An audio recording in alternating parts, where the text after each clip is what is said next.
함께 읽는 시간을 가지도록 하겠습니다. 열왕기상 22장 29절부터 38절의 말씀이네요. 열왕기상 22장 29절부터 38절까지의 말씀입니다. 열왕기상 22장 29절부터 38절의 말씀입니다. 다 피신 줄로 믿고요. 열왕기상 22장 29절부터 38절 말씀 제가 한번 쭉 읽어드릴 테니 같이 눈으로 합독해 주시길 바랍니다. 이스라엘의 왕과 유다의 여호사밧 왕이 길랏 라모스로 올라가니라. 이스라엘의 왕이 여호사밧에게 이르되 나는 변장하고 전쟁터로 들어가려 하노니 당신은 왕복을 입으소서 하고 이스라엘의 왕이 변장하고 전쟁터로 들어가니라. 아람 왕이 그의 병거의 지휘관 32명에게 명령하여 이르기를 너희는 작은 자나 큰 자와 더불어 싸우지 말고 오직 이스라엘 왕과 싸우라 한지라. 병거의 지휘관들이 여호사밧을 보고 그들이 이르되 이가 틀림없이 이스라엘의 왕이라 하고 돌이켜 그와 싸우려 한즉 여호사밧이 소리를 지르는지라. 병거의 지휘관들이 그가 이스라엘의 왕이 아님을 보고 쫓기를 그치고 돌이켰더라. 한 사람이 무심코 활을 담겨 이스라엘 왕의 갑옷 솔기를 마친지라. 왕이 그 병거 모는 자에게 이르되 내가 부상하였으니 네 손을 돌려 내가 전쟁터에서 나가게 하라 하였으나 이날에 전쟁이 맹렬하였으므로 왕이 병거 가운데에 붙들려 서서 아람 사람을 막다가 저녁에 이르러 죽었는데 상소에 피가 흘러 병거 바닥에 고였더라. 해가 진녘에 진중에서 외치는 소리가 있어 이르되 각기 성읍으로 또는 각기 본향으로 가라 하더라. 왕이 이미 죽음에 그의 시체를 메어 사마리아에 이르러 왕을 사마리아에 장사하니라. 그 병거를 사마리아 못에서 씻음에 개들이 그의 피를 핥았으니 여호와께서 하신 말씀과 같이 되었더라. 거기는 창기들이 목욕하는 곳이었더라. 아멘. 네. 우리는 살면서 수많은 우연한 일들 속에서 살아가게 됩니다. 우리는 오늘 하루만 해도 누군가는 출근길에 정말로 반가운 사람의 얼굴을 만나서 인사를 나눈 일이 있었을지도 모르고요. 또 누군가는 우연히 길 가다가 새똥을 맞는 일이 있거나 또 어떤 사람은 길 가다가 5만 원짜리 지폐를 줍는 횡재를 하는 일이 생겼을지도 모릅니다. 어떤 일이 우리 일상 가운데 일어났을지는 사실 아무도 모른다는 이야기죠. 지금 앞서 얘기했던 모든 예시들은 제가 한 번씩 겪어봤던 이야기거든요. 5만 원짜리 지폐를 주었을 때 그렇게 기쁠 수가 없었습니다. 저만 해도 얼마 전에 우연히 코로나에 걸렸지 않습니까? 저는 항상 조심하고 다녀서요. 저는 코로나에 절대로 안 걸릴 거라는 약간 자부심을 가지고 살았었던 것 같습니다. 근데 그게 약간 교만했던 것이죠. 그래서 이상하게 그날 그 목요일 저녁에 목이 조금 칼칼한 느낌이 들었고요. 다들 잘 들으세요. 이게 증상 초기입니다. 목에 칼칼한 느낌이 들어요. 가리가 낀 것처럼. 그래서 오늘 목을 많이 썼으니까 지역 모임이 있었으니까. 그러면서 아침에 딱 일어났는데 미열이 생기더라고요. 그래서 이어고 코로나 검사를 받아보니까 코로 했을 때는 음성이 나왔는데 목으로 하니까 양성이 나오더라고요. 목으로 하는 게 딱 정확한 것 같습니다. 그래도 감사한 것은 저로 인해서 코로나에 전염된 분은 또 없더라고요. 제가 다 조사를 해봤는데. 그래서 그나마 그게 감사했습니다. 그리고 보통 교회를 안 다니는 사람들에게 이런 일이 일어난다면 이런 경우에 교회를 안 다니는 사람들은 좀 재수가 없었다라는 표현을 씁니다. 재수가 없었다. 우연히 운이 안 좋게도 코로나라는 질병에 걸렸다는 말이죠. 또 반대로 확진자랑 같이 식사를 했는데도 내가 코로나에 안 걸렸어요. 그럼 재수가 좋았다라고 말하기도 합니다. 우연히 나에게 운이 좋은 일이 일어났다. 이게 재수가 좋았다. 운이 안 좋은 일이 일어났다. 이건 재수가 없었다. 이게 세상 사람들이 보통 머릿속에 가지고 살아가는 인식, 생각의 틀이라는 것입니다. 하지만 우리 믿는 사람들은 이런 세상 사람들의 생각과는 조금 다른 방향으로 생각을 하게 되죠. 저 같은 경우도 코로나에 걸렸을 때 여기 재수가 없었다라고 생각은 정말 한 번도 하지 않았던 것 같습니다. 하나님이 내가 최근에 무리를 좀 많이 했으니까 좀 푹 쉴 수 있는 시간을 나에게 주려고 이렇게 코로나에 걸리게 하셨구나. 하나님이 나에게 코로나를 주셨구나. 쉬게 해주시려고. 다시 말해서 하나님, 내가 코로나에 걸린 것 이거 하나님이 하신 일이구나 라고 생각을 했다는 말입니다. 나에게 일어난 일, 나에게 일어난 고난, 나에게 일어난 모든 사건들이 이거 하나님이 하신 거구나. 반대로 제가 코로나에 안 걸려서 엄청 심했을 때도 이렇게 건강하게 살았을 때는 하나님이 나를 코로나로부터 지켜주시는구나. 이게 세상 사람들과 우리들의 가장 큰 차이점이라는 것이죠. 세상 사람들은 우리 주변에 일어났던 모든 일들을 우연의 연속으로 치부합니다. 그래서 나는 오늘 재수가 좋은 일이 있었어. 혹은 나는 오늘 재수가 나쁜 일이 있었어. 이렇게 자신의 일상을 평가하죠. 하지만 하나님을 믿는 우리들은 우리의 주변에 일어나는 모든 사건들, 이건 하나님이 주신 일이고요. 혹은 하나님이 허락하셔서 생겨난 일이라는 것입니다. 이게 가장 큰 차이점인 것 같습니다. 다시 말해서 우리의 인생 가운데서 역사하시는 거대하신 하나님의 능력의 손을 바라볼 수 있느냐? 이 거대하게 역사하시는 세상 속에 역사하신 그 하나님의 능력의 손을 바라보지 못하고 살아가느냐? 마치 이 차이는요, 이 세상을 눈을 뜬 채로 확실하게 살아가느냐, 아니면 맹인처럼 눈을 감고 살아가느냐, 이 정도의 차이가 될 수가 있을 것입니다. 우리는 여러분, 이 세상 가운데 역사하신 하나님의 거대하신 손길을 바라보는 그 시력을 길러야 할 줄 믿습니다. 이 세상은 하나님이 다스리시는 손길 가운데 움직인다는 것이죠. 오늘 본문의 말씀도 믿지 않는 사람들의 입장에서 봤을 때는 아합 왕이라는 인물에게요, 참으로 재수가 없는 일이 한 가지 일어난 사건에 불과할 겁니다. 왜 지금 아합 왕에게 재수가 없는 일이 일어난 거냐면, 여러분, 사실 이번 아람과의 전쟁은 아합 왕이 질 확률이 극히 적은 전쟁이었다라고 우리가 평가를 할 수가 있습니다. 물론 이전까지 제가 지난번 아람과 북이스라엘과의 전쟁에서 아람이 엄청나게 우세했다는 얘기도 드렸잖아요. 아람이 엄청 국력이 세서 원래는 북이스라엘이랑 싸우면 북이스라엘은 잽도 안 되는 그런 나라였습니다.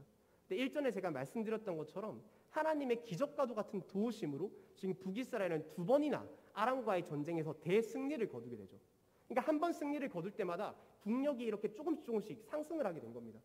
어느샌가 보니까 북이스라엘이 아람을 압도할 만한 힘이 생긴 나라가 되어졌다는 것이죠. 그래서 지금 오늘 본문에 나오는 전쟁은 3번째 전쟁입니다.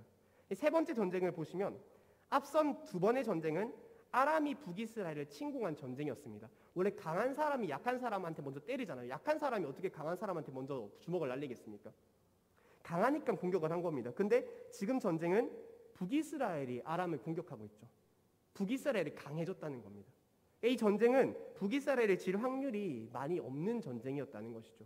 더구나 지금 전쟁의 양상을 보시면 북이스라엘이 아람과 1대1로 싸운 것도 아니고 남유다 왕국이랑 동맹을 맺었어요. 2대1로 싸운 겁니다. 그러니까 엄청 유리한 전쟁이었다라고 볼 수가 있다는 것이죠. 더욱이 여기서 제가 한 가지만 더 말씀을 드리자면, 오늘 전쟁에서 아합은 죽게 되는데요, 아합이 죽을 확률도 사실은 정말 적은 전쟁이었습니다. 다들 본문을 내용을 유명하니까 아시지 않습니까? 오늘 전쟁에서 아합 왕은 변장을 했습니다. 그래서 수많은 병사들 사이에 숨어서 전쟁을 치렀고요, 되려 남유다의 왕을 자신인 척 행세를 시켜서 변장을 시켜서 사람들 앞에 내세웠다는 것이죠.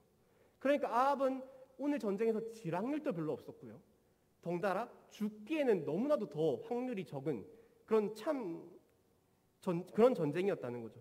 그런데 본문 34절의 말씀을 보시면 한 사람이 무심코 활을 당겨 쐈는데 그 눈먼 화살이 아합 왕의 갑옷 솔기에 맞게 되고, 눈먼 화살이 갑옷 솔기에 맞은 이후에 만약에 아합 왕이 치료를 받았으면 살았을 겁니다. 이게 아합 왕의 사인이 화살에 맞아 죽은 게 아니에요. 말씀을 보시면 바로 치료를 받으면 되는데 그날따라 전쟁이 너무 맹렬해서 아합 왕이 도망쳐서 치료를 받을 그 틈새가 없었던 거죠. 그러니까 계속 퇴각하지 못하고 상처에서 피는 계속 나오고 이렇게 있다 보니까 결국에는 그 피가 마차의 바닥에 고일 만큼 많이 흘러서 죽게 됩니다. 그러니까 아합 왕은 재수가 없는 겁니다, 진짜로. 정말 자기가 목숨을 지기도 힘든 전쟁에서 목숨을 잃을 확률도 없는 전쟁에 자기 변장을 시켜서 다른 왕을 내세우기도 했는데도 불구하고 화살에 맞았고, 화살에 맞은 것 이후에 또 치료받았으면 살 수 있었는데 치료받을 틈이 없어서 피가 뚝뚝 흘리다가 결국 가다출혈로 죽게 된 왕이었다는 거죠. 이게 세상 사람들의 눈에 보여지는 아합 왕의 모습입니다. 정말 재수가 없는 왕의 모습 아니겠습니까? 그런데 우리 믿는 사람들의 눈에는요, 이 죽음이 단순히 재수가 없어서 죽게 된 죽음처럼 보이지는 않을 겁니다. 이건 아합 왕이 자신이 지은 죄로 인해서 하나님에게 벌받은 심판의 죽음이었습니다. 우리가 오늘 아합 왕의 죽음이 하나님의 심판이었다는 것을 알 수 있는 구절이 오늘 본문 말씀 38절에 등장을 하죠. 38절의 말씀을 보시면 그 병거를 사마리아 못에서 씻음에 개들이 그의 피를 핥았으니 여호와께서 하신 말씀과 같이 되었더라, 이렇게 적혀져 있습니다. 그 병거를 사마리아의 못에서 씻음에 개들이 그의 피를 핥았으니 여호와께서 하신 말씀과 같이 되었더라. 그럼 이 여호와께서 하신 말씀이 또 어디 등장하냐면요, 열왕기상 21장 19절에 보면 등장을 합니다. 이게 엘리야를 통해서 하나님이 아합 왕에게 전하신 메시지입니다. 그 나봇의 포도원에 그 포도원을 빼앗고 나봇을 죽였잖아요, 아합 왕이. 그러니까 하나님이 열이 받아가지고 엘리야를 통해서 아합 왕에게 이런 말씀을 한 겁니다. 또 그에게 이르기를 여호와의 말씀이 개들이 나봇의 피를 핥은 곳에서 개들이 네 피 곧 네 몸의 피도 핥으리라. 21장 19절에서 하나님이 아합 왕에게 선포하신 그 심판이 지금 오늘 본문 38절 가운데 응답되어졌다는 것이죠. 그러니까 우리는 이 말씀을 통해서도 이건 재수가 없어서 죽은 죽음이 아니라 하나님이 아합을 죽이신 거라는 것을 알 수가 있습니다. 아합 왕은 자신의 목숨을 살리기 위해서 최대한 꾀를 내서 변장도 했습니다. 남유다 왕에게 자신의 옷을 입혀서 대타도 내세워놨고요, 병사들 사이에 숨기도 했습니다. 여러 가지 방법들로 자신의 생명을 구하려고 했다는 것이죠. 하지만 그가 아무리 변장을 하든지, 그가 아무리 다른 사람들 사이에 숨어있든지, 대타를 구해서 세우든지, 하나님의 손길은 무심코 활을 쏜 병사의 화살이 아합 왕을 향하게 하셨고, 아합 왕은 결코 그 심판의 화살을 피할 수가 없었다는 말씀입니다. 하나님이 주신 심판을 사람인 아합은 절대로 피할 수가 없었습니다. 우리는 오늘 이 말씀을 통해서 여러분, 사람이 아무리 하나님을 벗어나서 살려고 애를 쓰고 발버둥을 쳐도 결국 세상을 향한 하나님의 섭리하심, 세상 곳곳에 펼쳐지는 하나님의 거대하신 손길, 능력, 그 역사하심을 우리는 그 누구도 피할 수가 없음을 깨달을 수가 있습니다. 세상 가운데 역사하신 하나님의 거대하신 손길은 정말로 한낱 사람이 피하기엔 너무나도 거대하시고 능력이 있으시다는 말씀이죠. 우리는 하나님을 나의 왕이라고 고백할 때가 굉장히 많이 있습니다. 찬양도 그렇게 하지 않습니까? 나의 왕 하나님, 나의 왕 되신 주. 또 하나님을 우리는 나의 주인님이라고 고백할 때도 또 굉장히 많이 있습니다. 그래서 우리는 그분의 백성이라고 고백하고요, 우리는 그분의 종이라고 또 고백을 하기도 하죠. 그런데 가끔 우리의 모습을 보시면요, 우리가 하나님을 나의 왕으로 삼아드렸다고 생각할 때가 굉장히 많이 있습니다. 이게 하나님이 나의 왕 되셨다는 그런 고백이 아니라, 하나님까지 거 내가 나의 왕으로 삼아드릴게요, 하나님까지 거 나의 주인 시켜드릴게요 라고 생각하면서 행동할 때가 굉장히 많이 있다는 거죠. 이 삼아드릴게요라는 말이 정확하게 무슨 뜻이냐면, 여러분, 진짜 하나님을 나의 왕, 나의 주인으로는 인정하지 않는다는 겁니다. 그냥 다들 교회 사람들이 하나님을 왕이라고 부르니까 나도 덩달아 하나님을 왕이라고 부르기는 하는데 진짜 나의 왕으로 섬기고 믿고 따르진 않는다는 것이죠. 다들 하나님을 나의 주인 되신 주라고 고백하니까 주인님이라고 부르긴 하는데 나의 주여 주여 주여 주여 하긴 하는데 진짜 정작 나의 주인으로 모시고 살아가지는 못한다는 겁니다. 그래서 우리는 우리의 주인 되신 하나님이요, 가끔 내 마음에 들지 않는 행동을 할 때, 가령 내 기도 제목을 안 이루어 주실 때 있지 않습니까? 또 나한테 너무 힘든 일이 막 닥쳐요. 삶이 팍팍해지고 막 우울감이 나를 막 엄습해오고, 그러면 대번에 우리는 주인 되신 하나님에게 불평하는 마음을 품는다는 거죠. 이게 주인 삼아드리는 겁니다. 진짜 주인이 아니라는 겁니다. 우리가 진짜 하나님을 나의 주인으로 섬기고 하나님을 나의 왕으로 고백을 한다면 여러분, 고작 우리는 종입니다. 종 주제, 여러분. 고작 백성 주제예요. 때로는 주인이 나를 힘들게 할지라도 그 일에 가타부타 항의하거나 불평하거나 대드는 생각은 절대로 하지 못할 것입니다. 우리가 하나님을 진짜 우리의 주인으로 생각하지 못하기 때문에, 하나님을 거대하신 존재로 생각하지 못하고 만만하게 바라볼 때가 있기 때문에, 내가 종이 아니라 내가 하나님을 주인시켜드린 나 또한 훌륭한 사람으로 생각하기 때문에 우리는 하나님에게 무언가 이렇게 대들거나 불평하는 말을 내뱉을 때가 있다는 것이죠. 여러분, 종은 주인이 뭘 시키든지 그냥 예하고 순종하는 것이 종의 일입니다. 백성은 왕 앞에서 벌벌 떨며 무서워서 한마디도 못하는 것이 백성의 입장입니다. 하지만 우리는 하나님이 우리를 힘들게 하시면 대번에 주인님 이건 좀 아니지 않습니까? 왕님 이것도 아닌 것 같은데요. 나 이렇게 나 계속 힘들게 하시면 나 하나님 제대로 믿을 수 없습니다. 나 계속 이렇게 고난 속에 살게 하시면 나 앞으로 이렇게 신앙생활, 교회생활 열심히 안 할 겁니다. 항의를 한다는 것이죠. 종은 주인이 때로는 자신을 힘들게 하는 행동을 할 때에도, 거북한 명령을 할 때에도 불평을 하지 않고 오직 순종하는 것이 진짜 종의 모습인 줄 믿습니다. 누가복음 17장 7절부터 8절의 말씀을 보시면 예수님께서 종의 자세에 대해서 이러한 비유를 한 가지 들어주셨습니다. 누가복음 17장 7절부터 8절의 말씀입니다. 너희 가운데서 누구에게 밭을 갈거나 양을 치는 종이 있다고 하자. 우리에게 종이 있다고 처벌하는 겁니다. 그럼 그 종이 들에서 돌아올 때 어서 와서 식탁에 앉아라 하고 그에게 말할 사람이 어디 있겠느냐. 오히려 그에게 말하기를 너는 내가 먹을 것을 준비해라. 내가 먹고 마시는 동안에 너는 허리를 동이고 시중을 들어라. 그런 다음에야 먹고 마셔라 하지 않겠느냐. 이게 성경에서 말하는 종의 자세입니다. 종은 실컷 일하고 온 다음에도 주인의 밥상 차려드리고 시중을 든 뒤에야 밥을 먹을 수가 있다는 거죠. 우리는 하나님을 너무 사랑해 하나님, 나의 아버지 되신 주님으로만 묵상을 하기 때문에 가끔 하나님을 우리의 진정한 주인 되신 하나님으로는 생각하지 못할 때가 많이 있습니다. 하나님을 너무 편안하게만 생각한다는 겁니다. 진짜 우리 아빠한테 하듯이요. 아빠한테 전화하듯이 아빠 이건 좀 아니지 않아? 그렇게 생각할 때가 너무 많이 있다는 거죠. 하지만 우리가 깨달아야 하는 것은 하나님은 정말로 높은 곳에 계시는 분이시고요. 우리가 함부로 좀 힘들다고 대들거나 불평을 내뱉거나 하나님 도대체 나한테 왜 이러십니까? 라고 쉽게 말해서는 안 되는 우리의 존귀한 왕이시자 주인 되신 주라는 사실입니다. 종교개혁 이후에 스위스에서 가장 위대한 신학자로 평가되어지는 칼 바르트라는 신학자는 이런 말을 한 가지 남겼습니다. 하나님은 하늘에 계시고 너는 땅에 있다. 하나님은 하늘에 계시고 너는 땅에 있다는 거죠. 이건 그만큼 하나님과 우리의 질서를 명확하게 정리해주는 말씀이 될 겁니다. 하나님은 하늘에 계신 높으신 분, 우리는 고작 땅에 있는 연약한 존재라는 겁니다. 하늘에 계신 하나님에게 땅에 있는 우리가 취해야 할 자세는 대들거나 불평을 터뜨리는 것은 결코 아닐 것입니다. 오직 순종하는 일일 줄로 믿습니다.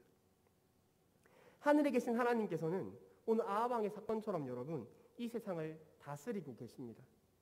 우리의 주인 되신 하나님께서는 이 세상을 거대한 손길로 움직이고 계십니다. 그걸 우리는 어려운 말로 섭리하심이라고 말합니다. 하나님이 이 세상을 다스리신다, 돌보신다. 그것을 우리는 섭리하신다라고 말씀한다는 겁니다. 그리고 이 섭리는 아하방의 경우처럼 사람이 피해보겠다고 노력하고 반항한다고 절대로 거스를 수가 없는 세상에 펼쳐진 거대한 흐름과도 같은 것입니다. 사람이 거대한 지구의 자전에 반항해보겠다고요. 지구의 자전에 반대 방향으로 막 돌아요.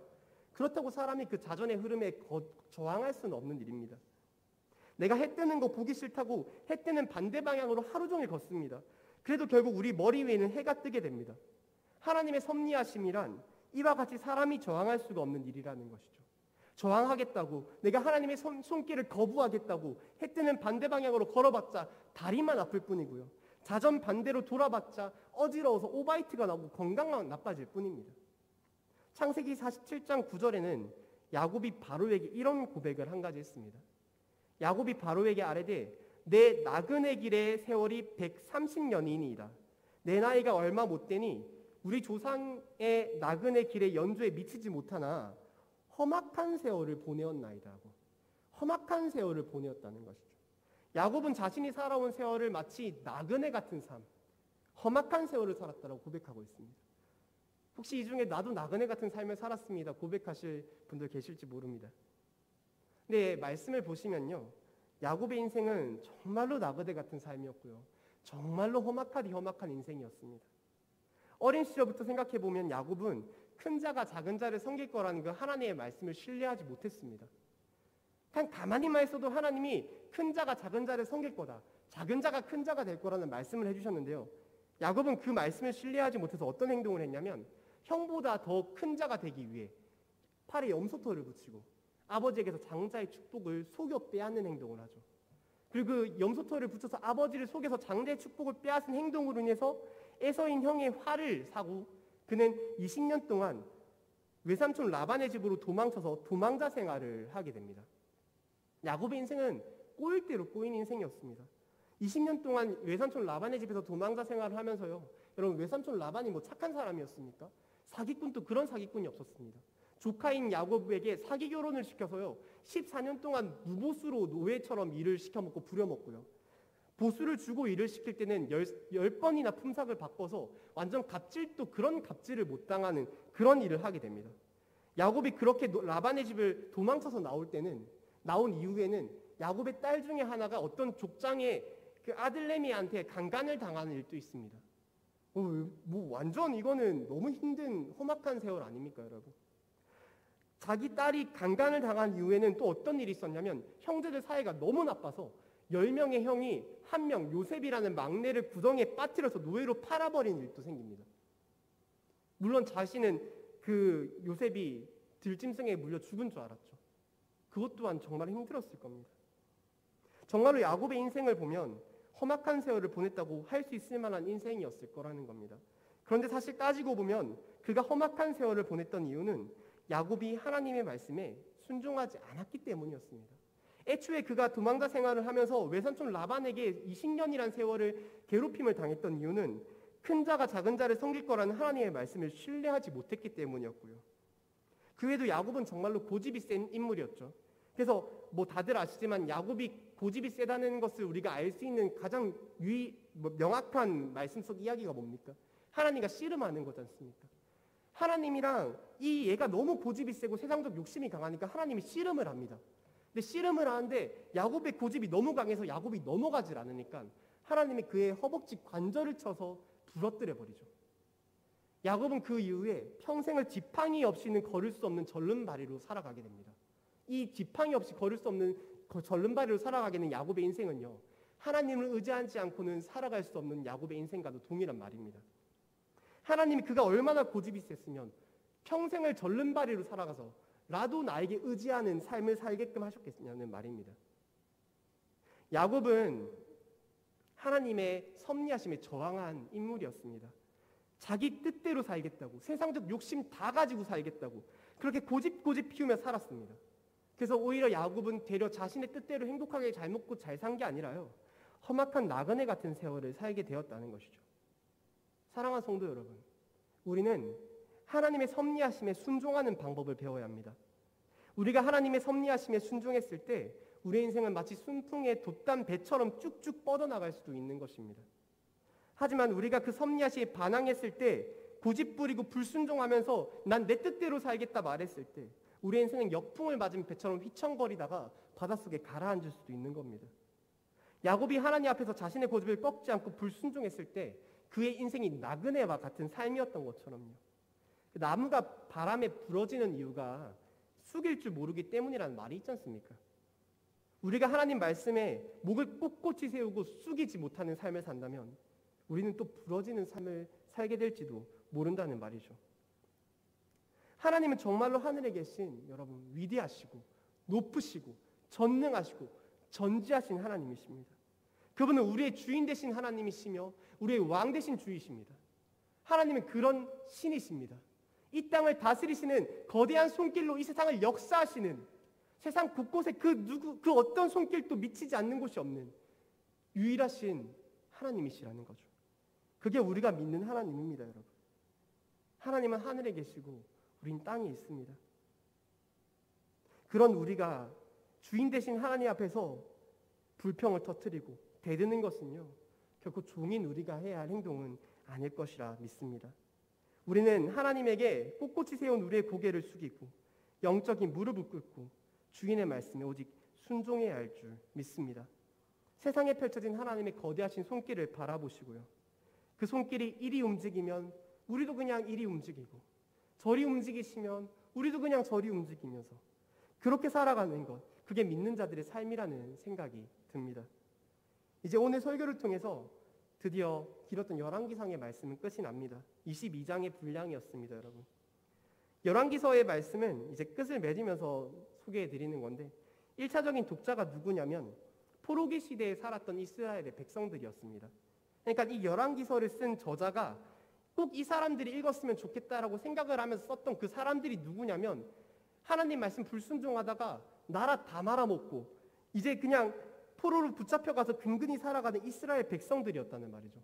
그 이스라엘 백성들아, 제발 좀 이 말씀 좀 읽어라, 이런 마음으로 저자는 열왕기서를 작성했습니다. 그리고 이 저자는 그런 백성들에게 계속해서 오늘 아합과 같이 하나님이 여러 번 기회를 주셨음에도 불구하고 계속 순종하지 않고 고집 피우다가 죽임을 당하는 그 악한 왕들의 모습을 보여주면서요. 우리가 첫 번째로는 지금 포로살이를 하는 이유가 이제까지 하나님의 말씀에 불순종했기 때문이란 사실을 전하고 싶어 했고요. 두 번째로는 이제는 우리가 앞선 조상들의 잘못을 회개하고 반성하고 하나님 앞에서 순종하는 백성들로 살아가자라는 말씀을 자신의 사랑하는 백성들에게 전하고 싶었다는 얘기입니다. 그래서 열왕기서의 여러분 가장 큰 말씀의 주제 틀은요, 하나님 말씀에 순종하자입니다. 열왕기서 저자는 그 말씀을 전하고 싶어서 이 22장이나 되는 분량의 열왕기상의 말씀을 적었고요. 계속해서 자신의 사랑하는 백성들에게 하나님 말씀에 순종하자. 불순종하니까 솔로몬이 불순종하니까 나라가 분열되고 악한 왕들이 불순종하니까 왕권이 교체되고 결국엔 이렇게 우리가 포로로 잡혀가는 거 아니냐. 하나님 말씀에 순종하자. 이 말씀을 전하고 싶었다는 겁니다. 여러분, 오늘 이 열왕기서의 저자는 이 총 22장의 분량의 열왕기상의 말씀을 통해서 지금 우리에게도 동일한 말씀을 전해주고 있습니다. 하나님의 말씀에 순종하시길 바랍니다. 순종 잘하시는 줄로 믿습니다. 그러나 더더욱 순종할 수 있기를 바랍니다. 이게 오늘 하나님께서 이 열왕기서의 저자를 통해서 우리에게 전해주시는 귀중한 하나님의 말씀인 줄 믿습니다. 오늘 말씀을 준비하면서 저는 이렇게 기도를 했습니다. 하나님, 이 말씀을 전할 때 전하는 저 또한 이 말씀을 듣게 하시고 하나님의 말씀에 순종할 수 있는 사람이 되게 해주세요. 정말로 순종하는 게 너무 어렵고요. 너무나도 벅차다는 생각이 많이 듭니다. 날씨가 더워서 더 그런 것 같습니다. 날씨가 이 신앙의 영향을 많이 받아요. 말씀 읽기도 싫고 기도하기도 싫고 막 너무 더우면 밖에 나가기도 싫고 지쳐서 돌아와서 일하고 지쳐서 돌아오면 그냥 TV나 보고 소파에 누워만 있고 싶고. 정말 여러분, 하나님 앞에서요, 우리가 해야 할 것은 고개를 숙이고 영적인 무릎을 꿇고 오직 순종하는 일이라는 오늘 하나님의 말씀을 듣고요, 오늘 함께 정말 순종할 수 있는 우리가 되었습니다.